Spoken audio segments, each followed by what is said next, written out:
안녕하세요. 경희서당의 강경입니다. 축구라는 책 보셨나요? 어렸을 때 어르신들은 많이 보셨던 책인데요. 축구라고 하는 책들은 뽑을 축 글귀구라고 해서 좋은 시 구절들을 뽑아서 어린 아이들이 초급처럼 배웠던 책입니다. 요즘 제가 한시를 올리는데 한시 감상하시는 분들이 상당히 많은데요. 한시를 보는 법 아주 기초부터 할 수 있는 책이 축구고요. 아주 중요한 명구 또는 한시를 쉽게 익히 잘 해석하는 비법들이 축구책에 많이 있어서 오늘부터 또 축구를 한번 해볼까 합니다.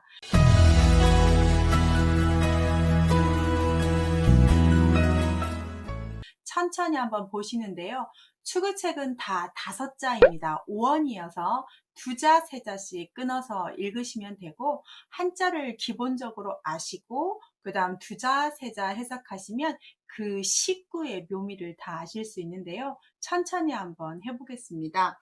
첫 번째 보시면 천고, 일월명, 지후, 초목생, 출래, 이화백, 하지, 수엽청이라고 했습니다. 천고, 일월명, 지후, 초목생, 출래, 이화백, 하지, 수엽청 2자씩 제가 읽었지요. 먼저 보시면 천고, 하늘이 높아요. 일월명, 해와 달이 밝게 떠 있다. 시적 감각을 일으키는 거죠. 지후, 땅이 두터우니 그 땅에서 초목생, 풀과 나무가 자라는구나. 그러면 하늘과 땅의 자연 비유를 합니다. 그랬더니 하늘과 땅 하시고 이제 봄, 여름, 가을, 겨울이 오는데요. 출래, 봄이 왔더니 이화백, 베리자니까 백꽃이 하얗게 피었다. 그 다음 하지, 여름이 오니 수엽청이다. 나뭇가지의 잎사귀들이 파래지는구나. 우리가 보통 시는 언제 쓰나요? 나의 감정을 글로 쓰고 싶은데 아주 짧게, 간략하게, 강렬하게 표현하고 싶어서 하는 거잖아요. 보통 추구책들은 자연경관을 읊는 식구절이 제일 많습니다. 그래서 어떤 식구절은 작자가 정확하게 있는 시를 갖다 뽑아온 것도 있고, 보통 기초적으로 이렇게 시를 쓰고 이렇게 자연을 음리하고 비유하고 묘사하는 거다라고 보여주는 건데요. 우리가 천자문을 보면 하늘천 따지가 되는 것처럼 우주 만물의 자연현관에 하늘과 땅을 먼저 하고 계절의 변화로 추구도 시작을 하게 됩니다. 그래서 첫 번째 하늘과 땅에 해와 달의 초목을 비유해 놓고, 하늘 높다 이렇게 좀 서술어를 해놓고 목적어 해놓고, 하늘 주어 서술어 목적어, 주어 서술어 목적어 이렇게 해석이 오는 것이 거의 시의 기초입니다. 그래서 봄이 왔다 그랬더니 복숭아꽃이 하얗고, 여름이 왔네 모든 초목의 잎사귀가 푸르네. 그래서 주어, 서술어, 목적어 이렇게 보시면 좋겠습니다. 연결을 해볼게요. 이제 봄, 여름 왔으니까 뭐가 와야 돼요? 가을이 오셔야 됩니다. 자, 추량, 국, 황발, 추량, 국, 황발, 동한, 백설래, 동한, 백설래, 월출, 천계안, 월출, 천계안, 산고, 지거두, 상고, 지거두 이렇게 보시는 겁니다. 보십시오. 추량, 가을이 쌀쌀합니다. 가을이 쌀쌀하니 국, 황발, 국화국에 누를 황자니까 국화가 노란 국화죠. 노란 국화들이 만발했대, 피었다라고 표현을 했고요. 동한, 겨울이 추우니 백설래입니다. 하얀 눈이 내리더라. 추운 겨울에 하얀 눈이 내리고요. 아주 서늘한 가을에 국화꽃이 만발하는 계절을 봄, 여름, 가을, 겨울 잘 구분해놨죠. 그 다음 월출 청계안입니다. 달이 뜨는 것이 뭐처럼 보였냐면 하늘이 눈을 뜬 것처럼 보였습니다. 이제 눈동자가 혹 이렇게 온 것처럼 보인 거죠. 아주 멋진 표현이죠. 시만 할 수 있는 표현입니다. 달이 뜨니 하늘이 눈을 뜬 것 같고, 그 다음 보십시오. 산이 높다. 산이 높이 솟은 것이 지거두라. 땅이 꼭 고개를 들 것 같다. 평평한 땅이었는데 산이 하나 훅 하는 거니까 고개를 쑥 들어서 산이 될 것 같이 보이더라. 그래서 아주 멋지게 시 표현을 해놨죠. 그래서 산이 높으니 땅이 고개를 뜬 것 같고, 달이 뜨니 하늘이 눈을 뜬 것 같고, 정말 멋진 표현이죠. 오늘 추구 첫 시간인데요. 어렵게 생각하지 않으셨으면 좋겠습니다. 다 오언이고 주어, 서술어, 목적어로 되면서 두자, 세자 이렇게 해석하는 법 꼭 기억하시고요. 다음 시간에도 쉬운 19절이니까 부담 없이 들을 수 있도록 추구책 정주행처럼 쭉 한번 영상 올려드리겠습니다. 오늘 첫 번째 보실 것은 인심, 조석변, 산색, 고금동, 1월, 천년경, 강산, 망고병이라. 인심, 조석변, 산색, 고금동, 1월, 천년경, 강산, 망고병. 추구를 보실 때 또 이렇게 오언으로 되고 주어, 서술어, 목적어지만 제일 중요한 묘미는 대꾸법입니다. 하나하나가 서로 짝을 이루는데요. 자, 한번 보시면 인심, 산색 둘이 조석, 고금, 변동 이건 아주 정확히 되는 건 아닌데 또 그렇게 우리가 첫 번째 배웠던 거 하늘, 땅, 봄, 여름 뭐 이런 식으로 정확하게 똑같은 위치에 똑같은 성분의 문장 성분의 단어들이 오는 것들을 대구라고 하는데요. 그런 묘미가 참 많습니다. 첫 번째부터 한번 볼게요. 인심, 사람의 마음은 조석, 아침과 저녁석이니까 아침 저녁으로 변하더라. 산색, 산의 색깔은 보금, 옛날이나 지금이나 같더라. 산색은 옛날이나 지금이나 같고 사람의 마음은 아침 저녁으로 변하니까 대꾸가 되겠죠. 사람은 변하고 산은 안 변하고 이렇게 추구를 보실 때는 대구법을 조금 의미하시면 더 재밌습니다. 비교법이죠. 비교.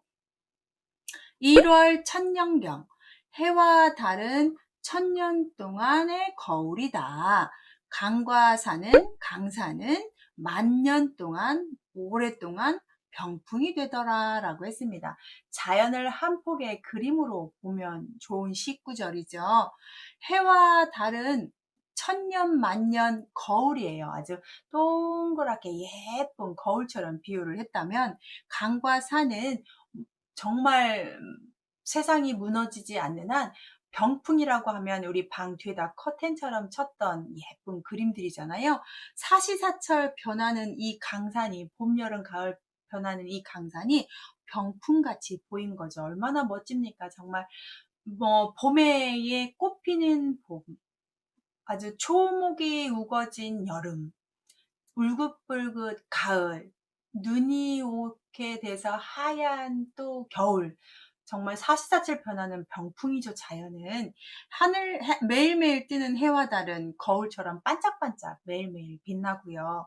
자, 그 다음 이렇게 표현하는 거였다면 두 번째 동서일월문, 동서일월문, 남북 홍안로, 남북 홍안로, 10년 등하고 3일 마두영, 10년 등하고 3일 마두영. 자, 두 가지가 짝꿍이고 두 가지가 짝꿍입니다. 대꾸가 되는데요. 동쪽과 서쪽은 해와 달이 드나드는 문이에요. 그래서 동쪽에서 해가 떠서 서쪽으로 지니까 왔다 갔다 하는 동쪽과 서쪽은 해와 달의 문이다. 남북, 남쪽과 북쪽은 기러기홍, 기러기안, 큰 기러기홍, 기러기안, 기러기들의 길이다.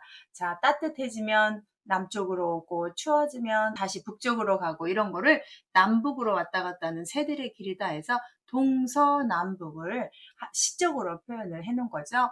동쪽과 서쪽은 해와 달의 문이고 남쪽과 북쪽은 기러기들의 길이다. 정말 멋진 표현이죠. 그 다음 10년입니다. 10년 동안 등하고 옵니다. 등잔 밑에 아래에서 고생을 했어요. 이 말은 10년 동안 등잔 밑에서 공부했다는 뜻입니다. 10년 동안 공부해서 과거 시험에 합격을 합니다. 그랬더니 3일 동안 마두연이라 말머리에서 영화로울 칭찬을 받았다라고 해서 옛날에는 과거 급제하면 사모관대 쓰고 쭉 한번 행차를 하잖아요. 축하 많이 받고요. 그래서 내가 10년 동안 등잔 밑에 고생한 보람을 3일 동안 말머리에서 영화롭게 칭찬받는다라고 해서 또 대꾸를 해놨습니다. 시가 간략하지만 참, 맞아. 그렇지. 어쩌면 저렇게 표현했을까라는 구절이 많이 나오는 게 추구입니다. 그렇게 느끼시고 있나요? 한번 정리해보고 마치겠습니다. 사람의 마음은 아침 저녁으로 변하고 산 기색은 옛날 오늘 지금까지 한결같구나. 해와 달은 천년의 거울이 되며 반짝반짝 빛난다는 거죠. 강과 산은 만년 세월의 병풍이로구나. 동쪽과 서쪽은 해와 달의 문이고 남쪽과 북쪽은 기러기들의 길이다. 10년 동안 등잔 밑에 고생했더니 3일 동안 말머리에서 영화를 누리는구나 라고 해서 시를 지었습니다. 짧은 글이지만 강력한 의미가 있으시죠?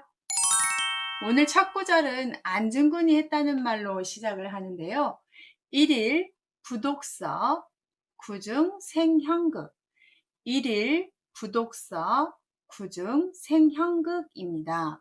잘 보시면 1일 하루 부독서 원래 안이 불자지만 뒤에 디귿자가 오면 발음이 불편해서 부발음으로 하기 때문에 부라고 있습니다. 독서를 하지 않아요. 하루라도 독서를 하지 않으면 구중 입 안에 구중 생형극이라 가시형 가시극자입니다. 가시형 가시극 입 안에 가시가 생긴다라고 해서 많이 들어보셨죠? 하루라도 독서를 하지 않으면 입안에 가시가 돋는 것처럼 상당히 불편하고 만족감이 없었더라. 하루라도 꼭 책을 읽어야 된다라는 말에 독서의 중요성 얘기할 때 많이 쓰는 시 구절입니다. 안중근 의사가 썼다는 표현으로 많이 알고 계시는데요. 일일 부독서 구중생 형극도 추구 구절에 있습니다. 두 번째 강산 아마 이제 안중근 의사가 이 글귀를 활용을 했겠죠. 지었다기보다는 이게 그 전부터 더 있었던 책이니까 전 그렇게 생각을 합니다. 강산 망고주 강산 망고주 인물 백년빈 강산 망고주 인물 백년빈 강과 산은 만고 오랜 세월 동안 우주의 주인 같다. 우주의 주인이 된다. 인물 그런데 사람은 백년빈 손님 빈자니까 100년 동안 왔다 가는 손님일 뿐이다 라고 했습니다. 자연은 수천 년, 수만 년을 지구에서 살지만 사람은 기껏 살아야, 많이 살아야 100년이라고 했대요. 그래서 손님이로 비유를 합니다. 강과 산은 10,000년 동안 지구를 지키는 주인이 되고 사람은 100년 동안 왔다 가는 손님이다. 참 인생무상도 느끼지만 여기서 요즘 환경 때문에 우리가 힘들어하는 걸 생각하면 자연을 그렇게 100년 동안 살면서 우리가 얼마나 많이 훼손하고 죽습니까? 정말 자연을 아끼고 사랑해야 된다는 마음이 갑자기 드는데요. 자, 강과 산은 만고의 주인이요. 오랜 세월 주인이고 사람은 100년 동안만 왔다 가는 손님이다 라고 비유를 했네요. 그 다음 볼까요? 춘북, 추남, 안, 조서, 모동, 홍 춘북, 추남, 안, 조서, 모동, 홍. 대구법이죠. 봄엔 북쪽으로, 가을엔 남쪽으로 기러기들이 왔다 갔다 하고 아침엔 서쪽에서, 날이 저물 때는 동쪽에서 무지개 홍자입니다. 무지개가 뜨는구나 라고 해서 여기에 보면 동서남북을 활용을 했어요. 동서남북. 가을, 아니, 봄, 가을, 아침, 저녁, 기러기, 무지개 이런 식으로 정확한 위치에 정확한 짝꿍이 되는 한자어들을 썼죠. 한자들을 이런 대꾸법을 또 한번 보실 수 있겠습니다. 그 다음 볼까요? 1월 농중조, 1월 농중조, 바구니 롱자입니다.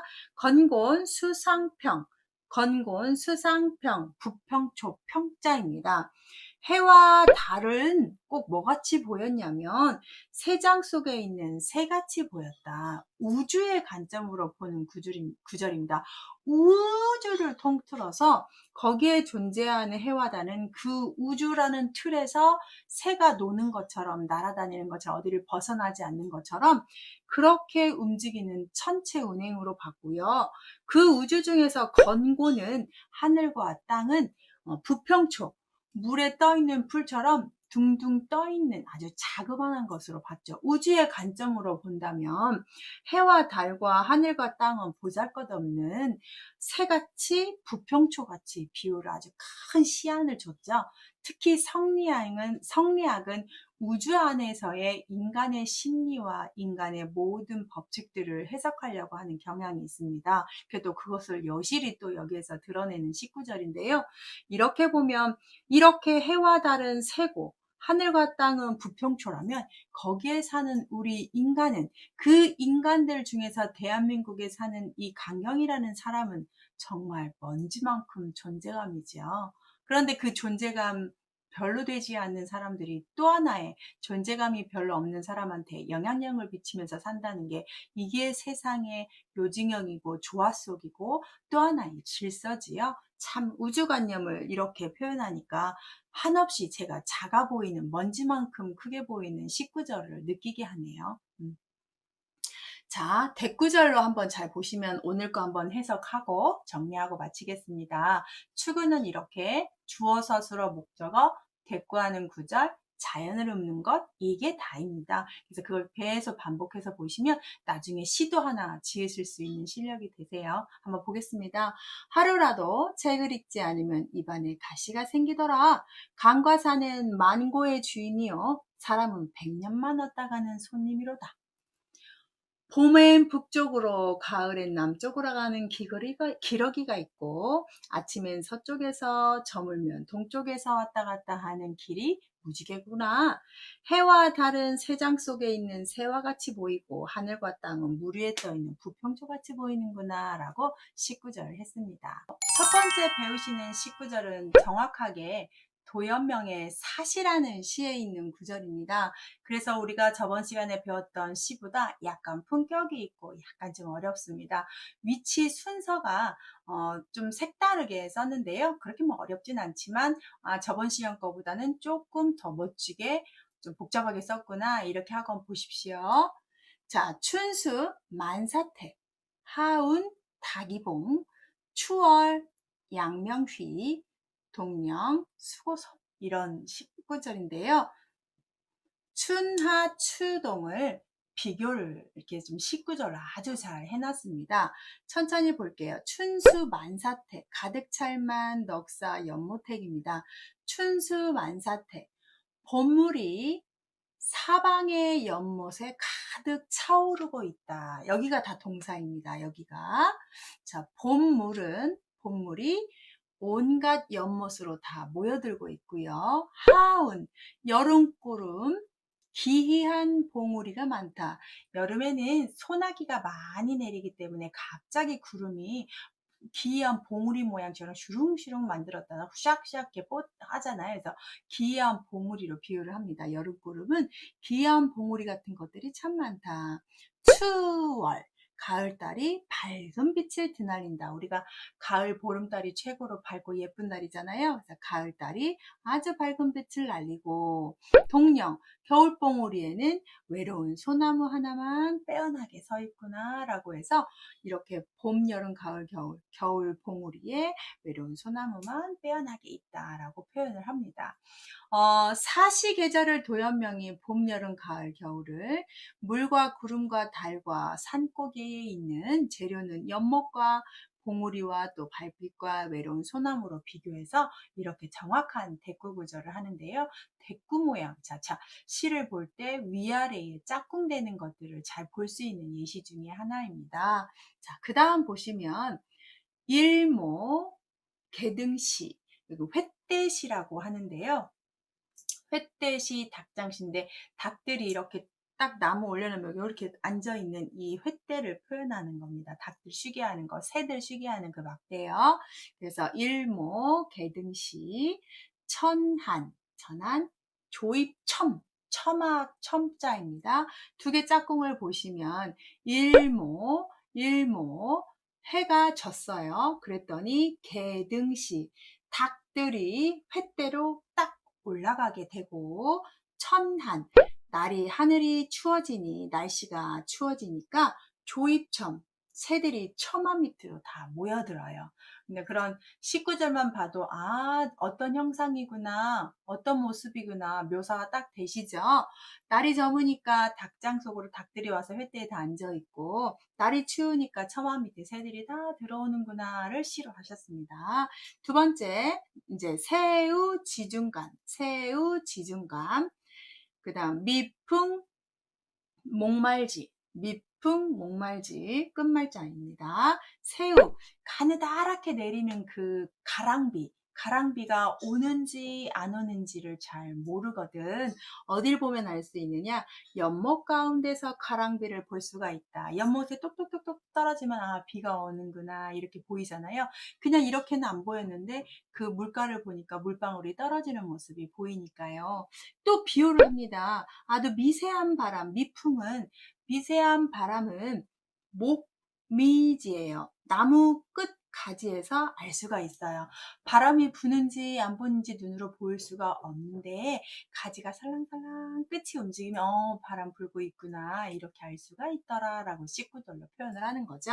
그래서 가느다란 빛 새우는 연못 가운데서 볼 수가 있고 아주 작은 미세한 바람은 나무 끝에서 할 수가 있다라고 시를 지었습니다. 참 시라는 거 계속 보시는데 멋지지요? 그래요, 맞아요. 한 시는 정말 멋지고 사람을 참 감성적이게 하고요. 이런 가을날에 시 한번 이렇게 보시면 참 마음이 우리 국어로 된 시도 너무너무 멋지지만 한시도 아주 많은 여운을 남기게 합니다. 사람 마음을 참 간지럽히지요. 오늘 한번 해석해보고 마무리하겠습니다. 봄물이 사방연못에 가득 차오르고 여름구름이 귀한 봉우리가 많더라. 가을달 밝은 빛 휘날리며 겨울 봉우리에는 외로운 소나무만 빼어나게 있구나. 날이 저무니까 닭들이 횟대로 다 올라오고 날이 추워지니 새들이 처마 밑으로 들어오는구나. 가느다란 빛은 연못가에서 볼 수가 있고 미세한 바람은 나무 끝에서 할 수가 있더라 라고 했습니다. 추구라는 예책은 선현들이 좋은 19절들을 모아서 5원으로 되고 4줄, 5원 절구의 시들을 모아놓은 책입니다. 시라고 하기 때문에 많이 압축되어 있는 뜻들이 많으니까 유념하셔서 잘 생각하시고 해석하시고 한자의 해석들이 약간 바뀌는 것들만 주의하셔서 해석하고 의미를 갖는다면 너무너무 좋은 19절들이 많습니다. 음미하기가 참 좋습니다. 읽고 또 생각하고 읽고 또 웃고 음미하고 다짐하고 막 이런 글귀들이 참 많거든요. 한번 보시고요. 보통 5자씩 되어 있는데 이렇게 5원으로 된 시들은 제가 어떻게 읽냐면 2자를 읽고 3자를 읽으시면 됩니다. 천천히 한번 보실까요? 오늘 첫 번째 보실 건 2자씩 읽으니까요. 송작, 영객, 덮을개, 영객개, 송작, 영객개, 월위, 독서 등, 도리, 천기금, 도리, 천기금, 강산, 일화병, 이렇게 2자, 3자 읽으시면 됩니다. 송작, 영객개, 월위, 독서 등, 도리, 천기금, 강산, 일화병이라 라고 하시면 좋은데요. 2자씩 하니까 2자를 해석하는 겁니다. 소나무가 지을자 되었다. 그렇게 만들어졌다. 소나무가 뭐가 되었냐? 영객개, 맞이할 영, 손님객, 덮을개. 손님을 맞이하는 덮개가 되다 라고 했습니다. 손님을 맞이하는 덮개가 되더라. 누가요? 소나무가. 자, 소나무가 손님을 맞이하는 덮개 역할을 하게 되더라 라고 해서 소나무가 이렇게 세워져 있는 걸 보시면 이렇게 아름드리 이파리가 쭉 늘어져 있을 거 아닙니까? 가지랑. 그러면 그 밑에 사람이 서 있으면 그 밑에 사람이 비도 피해도 되고 햇볕이 쨍 비치면 그늘 역할도 해주고 이렇게 소나무가 덮개 가리개 역할 하는 걸 그림처럼 이렇게 글만 읽어도 그림이 연상이 되게끔 했죠. 아랫줄도 보십시오. 월이 독서 등입니다. 달월, 할위, 읽을도, 글서, 등잔 등. 달이 되었더라. 뭐가 되었더라? 독서, 글을 읽는데 등불 역할을 해주더라. 이렇게 합니다.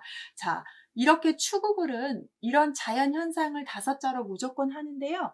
대꾸를 해요. 대꾸라는 말은 여기에 주어가 오면 얘도 주어가 오고 얘가 동사가 오면 얘도 동사가 되고 얘를 손님을 맞이한다고 해석을 했으면 얘도 책을 읽는다라고 해주고 덮개가 되었다, 등불이 되었다 해서 정확하게 너랑 나랑 오는 위치를 똑같이 해줍니다. 그래서 대구 역할, 대꾸법을 사용해서 시를 압축적으로 쓰고요. 시를 읽고 해석하자마자 머릿속에 그림이 생겨날도록 그렇게 묘사하는 시구절이 추구에 한가득 있습니다. 자, 쉽지요? 소나무는 손님을 맞이하는 덮개가 되었고요. 달은 독서할 때 등불 역할을 해주더라. 연상되셨습니까? 그 다음 아래는 뭐냐?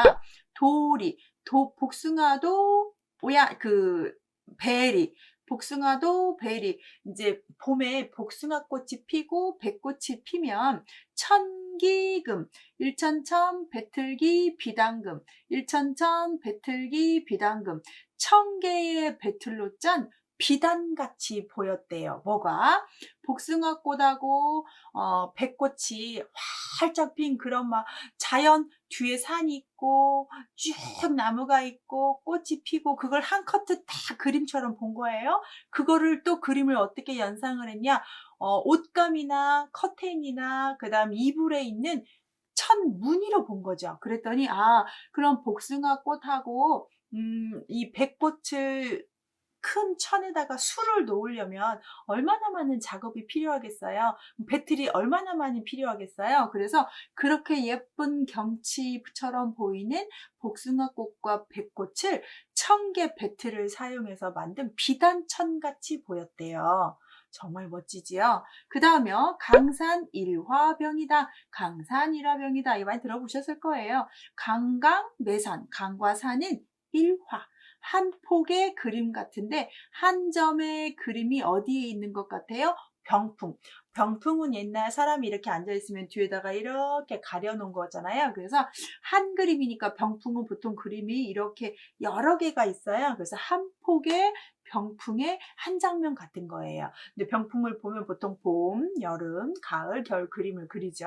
제사할 때 뒤에 세워놓거나 옛날에는 장례를 집에서 치르기 때문에 시체관을 넣어놓고 거기를 다 이렇게 가려놓은 다음에 앞에 상체에서 조문계를 받죠. 그래서 병풍인데요. 강과 산의 그런 아름다운 모습이 한 폭의 병풍같이 보였다는 겁니다. 그래서 이렇게 복숭아꽃과 백꽃, 강산이 그림같이 비단같이 예쁘다는 걸 시적으로 표현했죠. 멋지지요? 한번 정리해 볼까요? 소나무는 손님을 맞이하는 덮개가 되었고 달은 책을 읽을 때 등불이 되었구나. 복숭아꽃과 백꽃은 1000개 배틀로 짠 비단천같이 보이고 강과 산은 한 폭의 병풍이로다. 이렇게 해석하시면 되겠습니다. 멋지죠? 두 번째 시주 볼까요?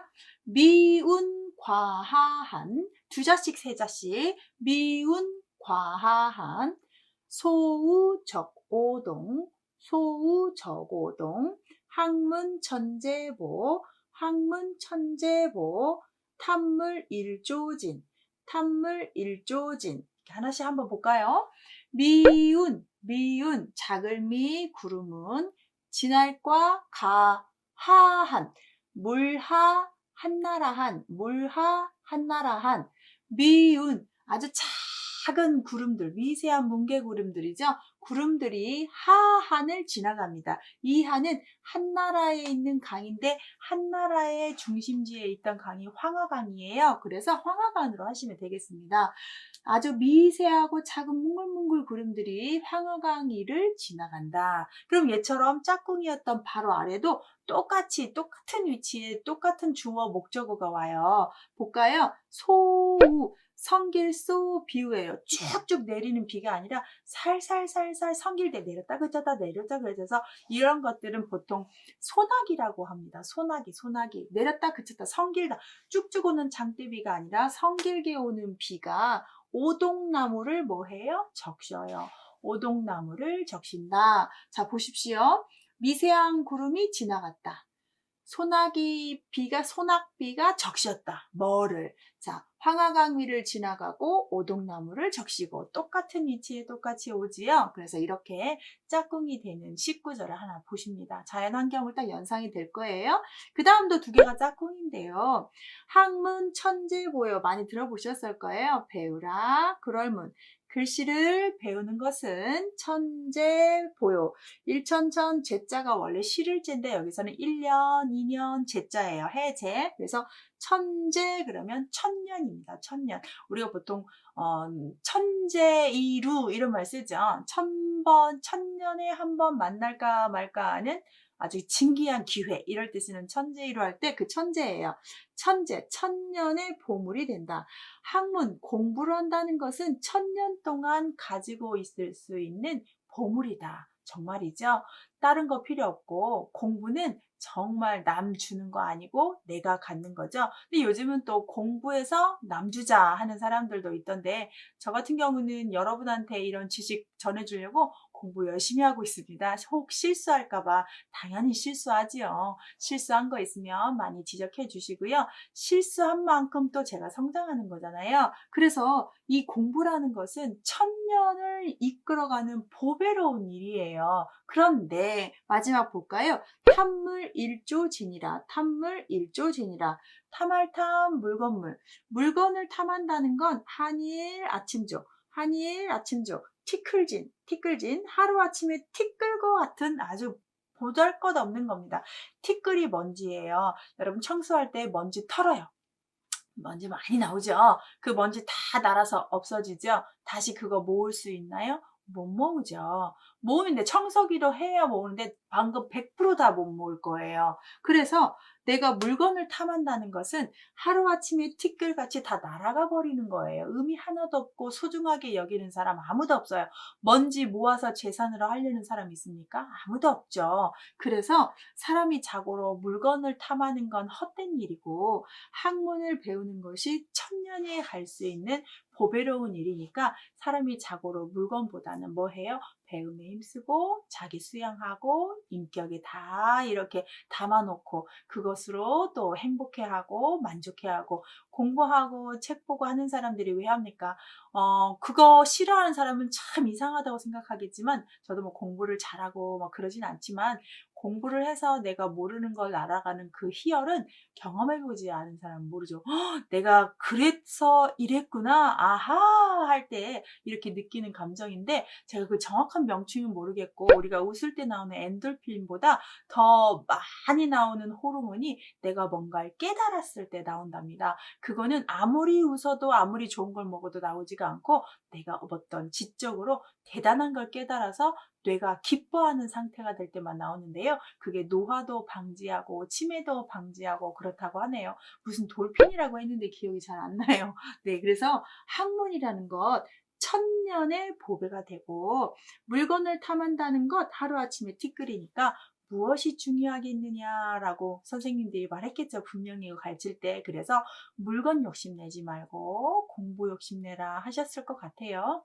자, 오늘 이쪽은 자 세세한 아주 작은 뭉게구름이 황하강을 지나가고 소낙비가 오동잎을 적시고 학문이라는 거, 글 배우는 게 천년이 가네. 이걸 좀 중시하고 물건을 탐한다는 것 하루아침에 티끌이니까 굳이 이거에 너무 힘쓰지 말라고 가르쳤던 것 같습니다.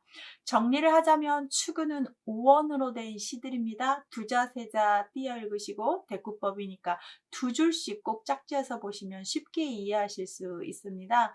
먼저 읽겠습니다. 류막 꾀꼬리 앵자입니다. 류막 앵위객 류막 앵위객 화방 접장랑 접착랑 산외 삼부진 여기서 지읒 발음이 왔기 때문에 불자 발음을 부로 바꿉니다.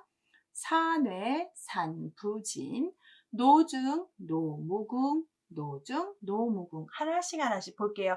겁내하지 마시고 한자의 나자를 잘 아신다면 그냥 하나씩 의미를 보시면서 왜 아이들이 처음에 글씨 줄줄줄 못 읽는 것처럼 떠듬 하나씩 알았는데 그 의미만 이해하시면 되는 겁니다. 어디다가 뭐 이걸 줄줄줄 외워서 술 한잔 막걸리 하면서 쫙 읊으면 좋지요. 그런데 그 부분까지 안 돼서 내가 어느 액자에 있는 글이라든지 멋지게 쓴 서예 전시회를 갔는데 조금 읽을 수만 있으시다면 얼마나 좋은 기쁨인데요. 한번 보실게요.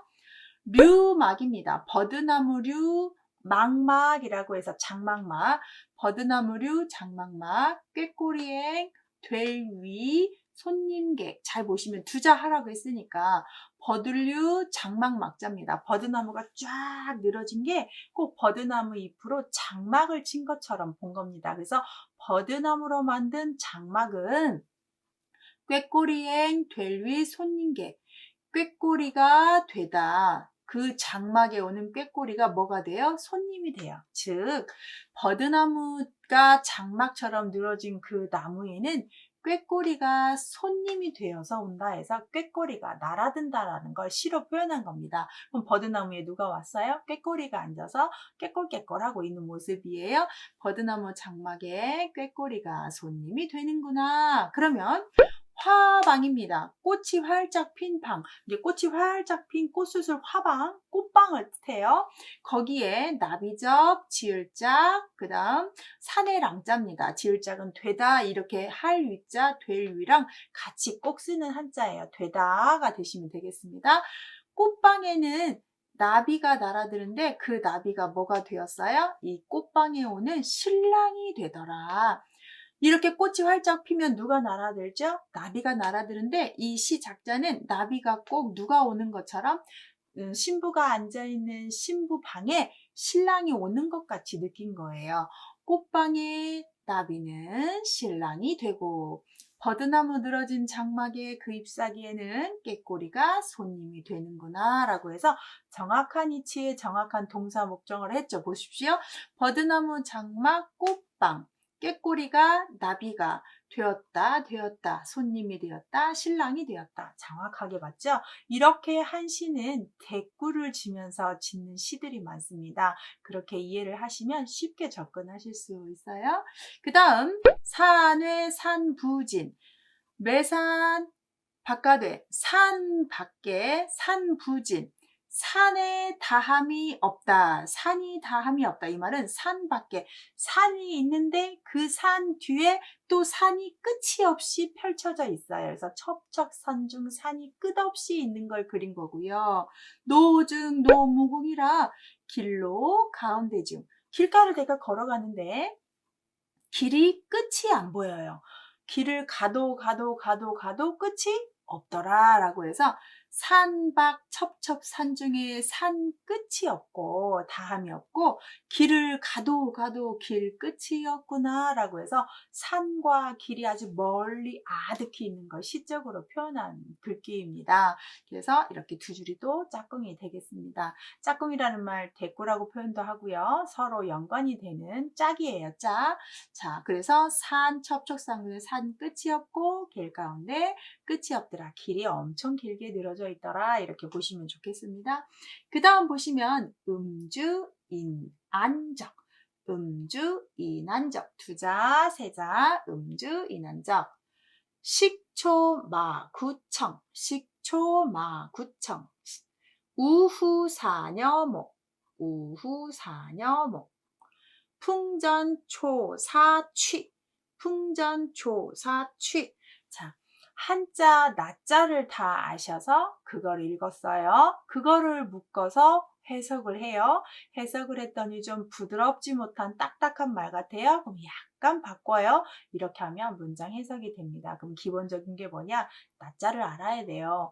우리가 영어 단어를 보셔도 영어 단어의 그 단어 뜻을 모르면 해석이 안 되는 것처럼 모든 언어는 기본적인 단위를 하나 외우시고 그거를 다시 연결해서 얼마나 멋지게 글을 장문하느냐가 중요한 건데 한자에서는 논어, 맹자, 대학, 중용 이런 것도 읽어도 너무 멋지지만 제일 멋은 그 한자는 함축적인 뜻을 가진 단어예요. 낮자 하나하나이기 때문에 제일 멋있는 건 한시입니다. 그러면 그 한시를 하기 전에 이런 추구 구절로 단단한 해석력을 기르는 거예요. 그래서 어렸을 때 사자수학 다 배우면 이런 축으로 넘어와서 문장을 해석하는 규칙은 이렇다라는 걸 배우게 되는 겁니다. 그래서 여러분도 꼭 이렇게 축을 보실 때, 아, 시를 이렇게 해서 짓는구나 해서 창작하고 싶은 마음이 들면 더 좋은데요. 한번 더 보시겠습니다. 음주예요. 자, 술을 마셨어요. 누가? 어떤 사람이 마셨겠죠? 그래서 음주한 사람 얼굴은 뭐 해져요? 붉어져요. 음주, 술 마신 사람 얼굴이 뭐 해졌다? 붉어졌다. 여기는 동사를 맨 마지막으로 뺐네요. 초목, 마구청이에요. 자, 풀을 먹은 말잎이 무슨 색이에요? 푸른색이에요. 잘 보십시오. 풀을 먹은 말잎이 푸른색이고 술을 마신 사람 얼굴은 붉은색이죠. 우리가 다 아는 사실이죠. 술 먹으면 벌고적죠 이렇게 해지니까 자 보십시오. 술을 마시다 풀을 먹다 똑같은 위치에 똑같이 왔죠. 누가? 사람이 말이 뭐가? 얼굴이 입이 어떤 색? 붉은색 푸른색. 정말 쉽죠? 알고 보면 정말 아무것도 아니죠. 그 다음 한번 볼까요? 우후사녀목. 우후사녀목입니다. 비우, 뒤후, 매산, 같으려, 목욕할목. 비우, 뒤후, 매산, 같으려, 목욕할 목. 잡으세요. 비우, 비가 뒤후, 후에, 비가 내린 후에 산이 뭐 해졌어요? 목욕한 것 같이 됐어요. 얼마나 깨끗해요. 요즘은 미세먼지 때문에 비가 좀 한번 와야 이 공중에 떠있는 미세먼지가 쭉 가라앉죠. 근데 비 올 때 그래서 절대 우산 안 받고 막 그 낭만적으로 비 맞고 다니면 안 되는 거 아시죠? 다 중금속이 녹아져 있는 그 공기 중에 먼지가 비를 타고 다 내려오기 때문에 그러면 이렇게 비가 한바탕 딱 쏟아지고 나면 하늘이 얼마나 깨끗하고 시야가 툭 트입니까? 그래서 비가 온 후에 산이 그 비 때문에 목욕한 것 같다고 표현을 했어요. 너무 적절한 표현이죠. 그 다음 풍전초사취입니다. 바람 앞에 있는 뭐가? 풀이 뭐같이 보여요? 술 취한 사람 같이 보여요. 너무 멋있죠? 잘 보십시오. 바람 앞에 있는 풀은 취한 것 같다. 이 말은 바람이 부니까 막 흔들흔들 할 거 아닙니까? 그거를 취했다고 표현을 하는 겁니다. 바람 앞에 풀은 취한 것 같고 비가 온 뒤에 산은 목욕한 것 같고 여기도 너무 정확하죠. 비, 바람, 뒤, 앞, 산, 풀, 갔다, 목욕, 취하다. 정말 정확한 대구법의 시들을 배우셨습니다. 오늘은 이 구절들을 배우셨는데요. 항상 추구는 이렇게 낮자 두자 세자 끊어 읽고 대꾸를 읽는구나 생각하시고 보시면 좋겠고요. 맨 뒤에다 오늘 것도 정리해 놓을 테니까 꼭 한번 보시고 시간 나면 캡처해서도 한번 읽어보시고 복습하는 시간을 가지셔야 내 거가 되는 겁니다. 이런 영상 구독 설정하시면 계속 받아볼 수 있을 수 있습니다. 구독 설정하셔서 저랑 이런 추구 구절도 같이 보실까요? 시청해 주셔서 감사합니다.